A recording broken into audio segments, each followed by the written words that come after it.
America ने भारतीय सामानों पर 50% का भारी टैरिफ लगाया है। ये एक बड़ा झटका है ना? खासकर हमारे निर्यातकों के लिए। बिल्कुल, बड़ा झटका है। आज हम इसी पर बात करेंगे कि भाई भारत इस चुनौती से निपट कैसे रहा है। हाँ, और ये सिर्फ आर्थिक चुनौती नहीं है, देखा जाए तो कूटनीतिक तौर पर भी माहौल काफी गरमाया हुआ है। हाँ, वही मैं देख रहा था। हमारी ये जो चर्चा है आज, ये अमेरिका के टैरिफ पर भारत की युक्तिपूर्ण प्रतिक्रिया शीर्षक वाले एक विश्लेषण पर आधारित है। ये 30 अगस्त 2025 को आया था।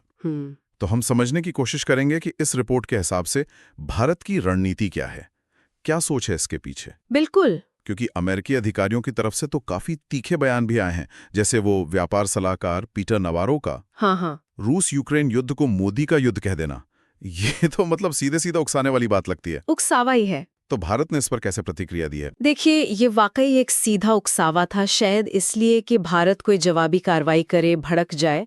लेकिन विश्लेषण इस बात पर जोर देता है कि भारत ने बहुत ही सधा हुआ, बहुत सोचा समझा रुख अपनाया है। अच्छा। हाँ, सरकार ने इस उकसावे को एक तरह से नजरअंदाज किया है और काफी परिपक्वता दिखाई है।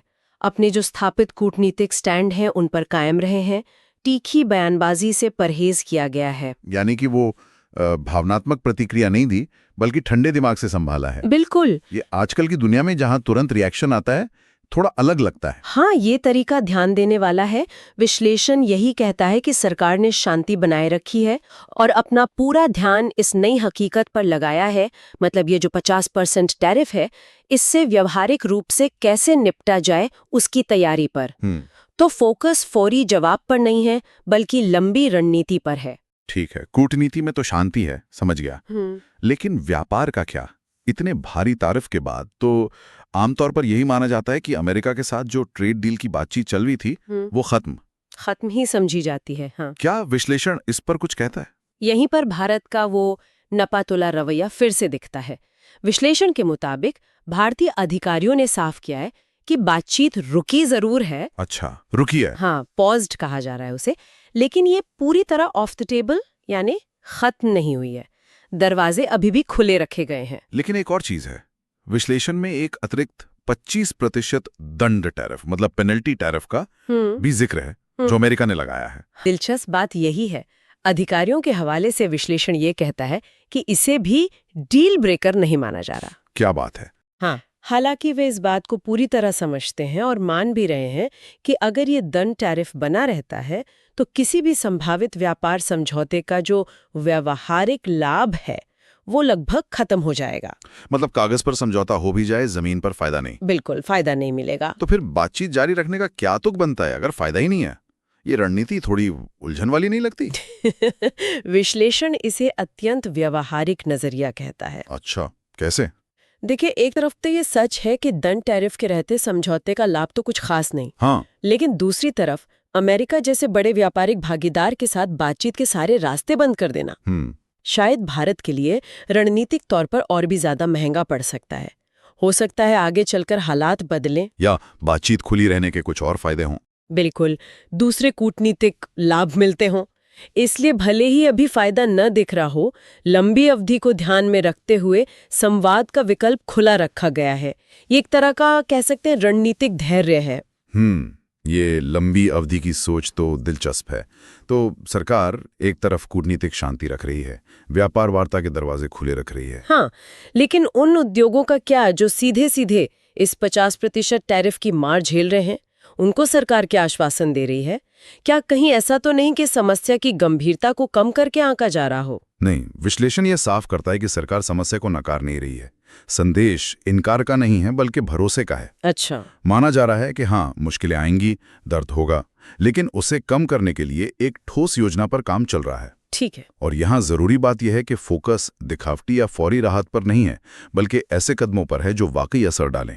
अच्छा, तो मतलब किसी बड़े वित्तीय राहत पैकेज या सब्सिडी की उम्मीद न करें। उद्योग जगत तो शायद यही सोच रहा होगा। विश्लेषण के अनुसार सरकार शायद आकर्षक लगने वाले बड़े वित्तीय प्रोत्साहनों, फिस्कल इंसेंटिव्स की घोषणा से बच रही है। क्यों? इसके पीछे एक ठोस वजह लगती है। सरकार शायद ये समझ रही है कि 50% जैसे भारी टैरिफ के सामने थोड़े बहुत वित्तीय प्रोत्साहन निर्यातकों को ग्लोबल मार्केट में मुकाबला करने लायक बनाने के लिए नाकाफी होंगे। अच्छा। खासकर तब जब हमारे जो प्रतिस्पर्धी देश हैं जैसे वियतनाम या मेक्सिको, उन पर अमेरिका का टैरिफ भारत के मुकाबले आधे से भी कम है। हाँ, ये बात तो है। तो ऐसे में ये प्रोत्साहन शायद वो कहते हैं ना, ऊंट के मुंह में जीरा, वैसे साबित हो सकते हैं। तो अगर बड़े वित्तीय पैकेज नहीं तो फिर सरकार की योजना क्या है?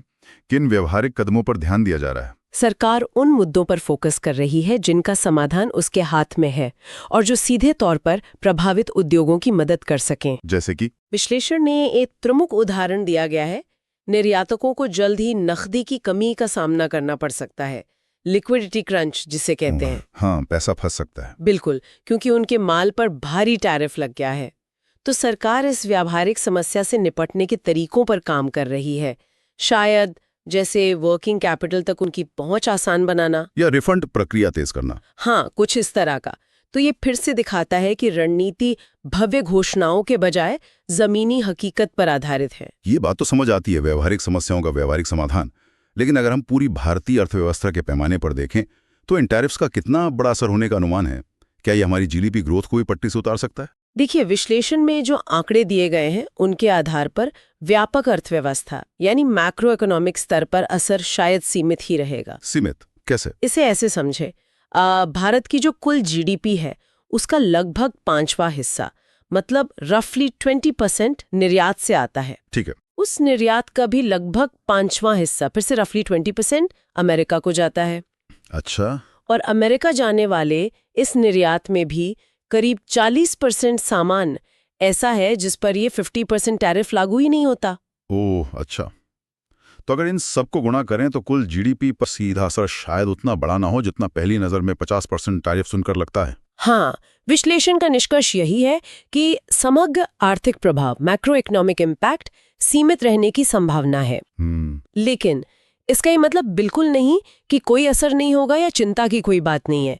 ये जानना जरूरी है कि कुछ खास क्षेत्र, कौन से क्षेत्र? जैसे टेक्सटाइल हो गया, इंजीनियरिंग गुड्स हैं या रत्न और आभूषण, जो अमेरिकी बाजार पर बहुत ज्यादा निर्भर हैं, उन पर इसका बहुत गंभीर असर पड़ सकता है। तो तस्वीर मिली जुली है। बिल्कुल, मैक्रो स्तर पर शायद सीमित असर, लेकिन सेक्टर विशेष में बड़ी चुनौतियां।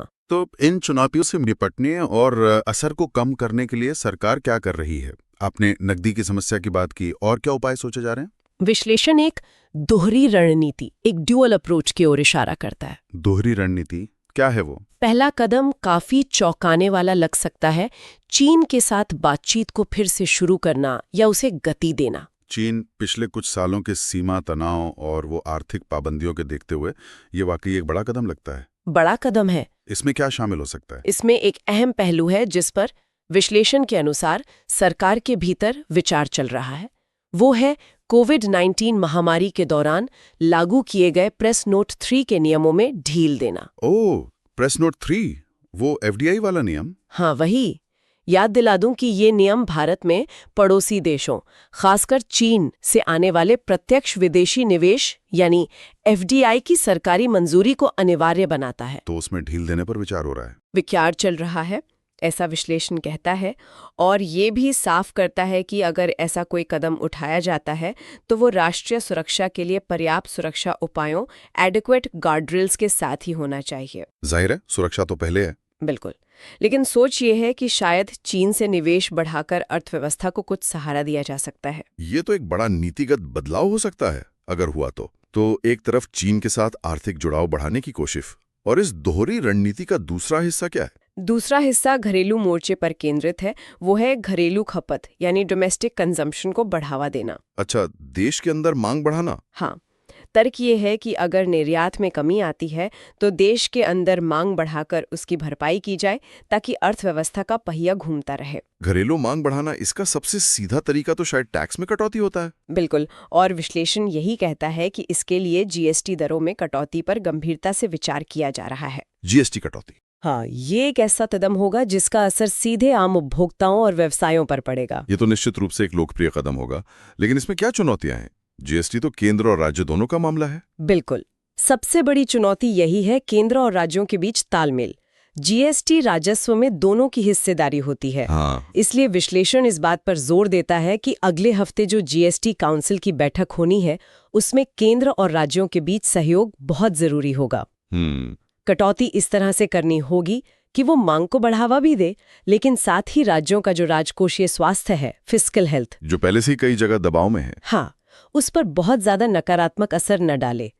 ये एक बहुत महीन संतुलन साधने वाला काम होगा। तो अगर हम इस पूरी तस्वीर को देखें, कूटनीतिक शांति, व्यापार वार्ता जारी रखना, व्यवहारिक उद्योग सहायता, चीन के साथ संभावित तालमेल और घरेलू मांग को जीएसटी कटौती से बढ़ावा देना, तो संदेश साफ है कि भारत जल्दबाजी या गुस्से में नहीं बल्कि एक सोची समझी बहुआयामी रणनीति पर चल रहा है। एकदम सही कहा। विश्लेषण का सार यही है कि ये भावनात्मक प्रतिक्रियाओं का, इमोशनल आउटबर्स्ट का समय नहीं है, हाँ। बल्कि शांत और स्थिर दिमाग से कार्रवाई करने का, लेवल हेडेड एक्शन का वक्त है।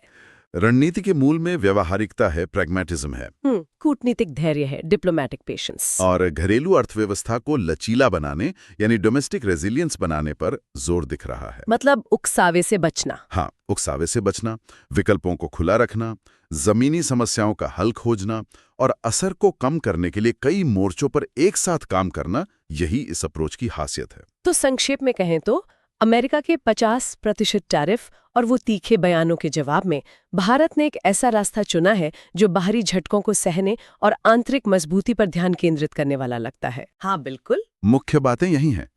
पीटर नवारो जैसी टिप्पणियों के उकसावे में ना आना, दंड टैरिफ के बावजूद अमेरिका से बातचीत के रास्ते बंद न करना, दिखावटी घोषणाओं के बजाय निर्यातकों की नकदी जैसी व्यावहारिक दिक्कतों पर ध्यान देना, सही, और असर कम करने के लिए दो तरफा प्रयास, चीन से संवाद, जिसमें वो प्रेस नोट 3 में ढील का विचार भी शामिल है, और दूसरा, और जीएसटी कटौती के जरिए घरेलू मांग को प्रोत्साहन देना, जिसके लिए केंद्र राज्य सहमति अहम होगी। ये सब समझने के बाद एक विचार मन में आ रहा है जो शायद हमारे सुनने वालों को भी सोचने पर मजबूर करे। सोचने वाली बात तो है कि क्या अंतर्राष्ट्रीय व्यापार के इस तनावपूर्ण माहौल में ये जो रणनीतिक धैर्य और व्यावहारिक दृष्टिकोण है जैसा भारत अभी अपना रहा है, क्या ये लंबी अवधि में ज्यादा कारगर साबित होता है बजाय तात्कालिक आक्रामक जवाबी कार्रवाइयों के? हाँ, क्या हम यहाँ वैश्विक व्यापार पर निर्भरता और घरेलू अर्थव्यवस्था को मजबूत करने के बीच एक नए संतुलन की तलाश देख रहे हैं? ये एक बड़ा सवाल है। बिल्कुल।